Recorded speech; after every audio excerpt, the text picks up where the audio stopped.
it's like I just have to keep feeding it, because it's almost like giving birth. You know, you don't know exactly when the due date is, you just know it's gonna come. So I just have to keep working and just adding information and conversation and film and video and talking and writing, just kind of all the time. And then it comes out, and it's such a joy. It's to have such a clarity of what it is it needs to be, you know what I mean? Because then it comes like a flash, and I have to quickly write it down or record it down or sketch it on something quickly to get the information out. And that's how this show was created. It kind of started as conversations and listening to the news and all of that kind of stuff, and it just came, you know, just kind of being inundated in my head. And then I see this flash of what I need to do, and I just draw it.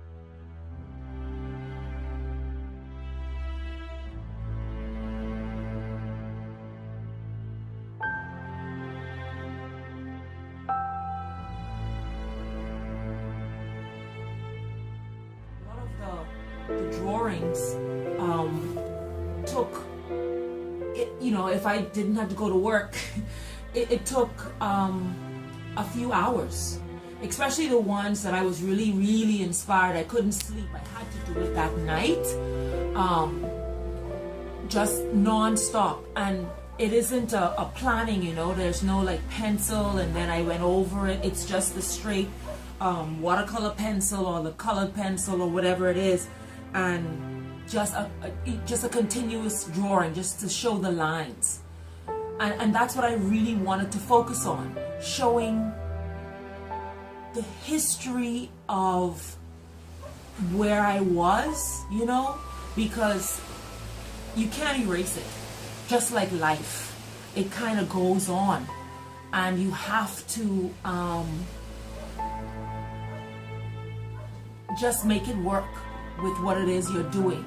So I wanted to strip away color, because it's something I learned when I went away to University of Massachusetts. It was like so super cold, and all of my color palette just kind of got drained out of my painting experience, because everything was so like blue and gray. And I kind of learned to just kind of live in the monochromatic scheme of things, and I brought that back with me. And I realized that these pieces were developing its own color story. So I minimized the color excessively in order for me to tell a point, because I didn't want to be distracted by so much color. So I wanted to just use the browns or blacks, which are neutrals, and then I wanted to use red. Red is that color that, you know, scientifically, you know, visually, emotionally, it has all of these connotations and what's not. It's a strong color. It attracts you. It's a color that you would see as a teacher. When you see a red writing on your work, it's like, listen, pay attention. You know, as you're driving, you're seeing the stop sign.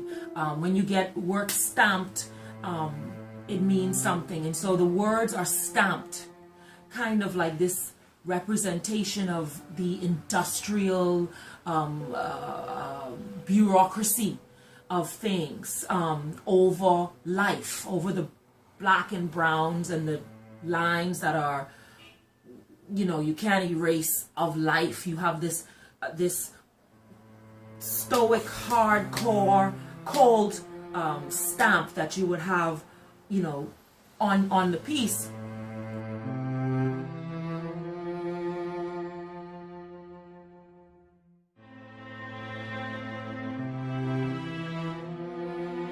And that's kind of how I feel sometimes when I'm listening to the news, and I'm in awe of what laws are being passed, and what is being discussed in the House of Assembly and that kind of thing. And I just feel like all of these things are kind of just happening to me, and it's just kind of like it's a stamp, or it's just happening to people I know, that kind of thing.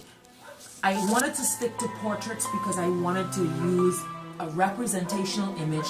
I wanted to be intentional with the illustrative aspect of it because my work is for the people, and I didn't want my message to be misunderstood. So I picked a form that I thought was the easiest to comprehend, the human form. As babies, the first thing we recognize are our eyes, the eyes of our mother and the faces around us. So everybody can understand the portrait or the face. So I wanted to keep it very simple. I didn't want to convolute it with any background. Just keep it, the message, very simple, because I originally always envisioned it to be something for people to see, something that is blown up, billboard size, something that can be printed on articles of clothing.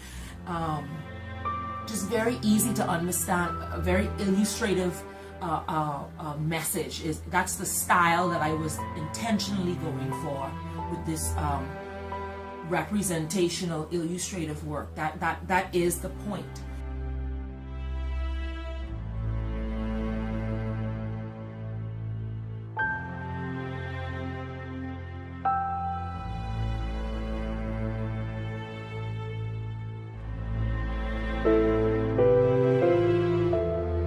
Because I wanted to speak through my art in a way that was easily understood. So it's important to me that the art not just stay on the gallery walls, because not everybody goes into the gallery. It's important to have the artwork live and move and be worn and be seen as you're driving down the street, and be talked about on the radio and be filmed and all of this kind of stuff.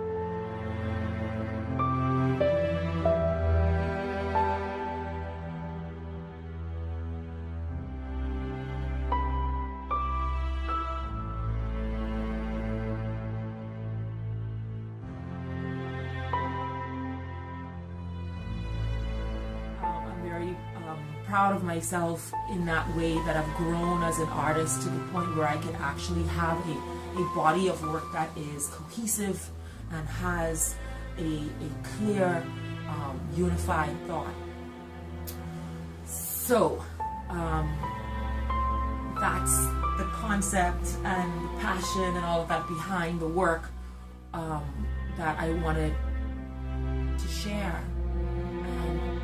I wanted to film it at this moment because at this moment was when I felt such a release, because I finally saw what I wanted my show to look like and how I wanted to present the work and how the pieces wanted to present themselves. And so I just wanted to kind of capture this feeling and this moment. And so I hope that with enough sponsorship and support, that this birth can grow, this vision of birth can grow. So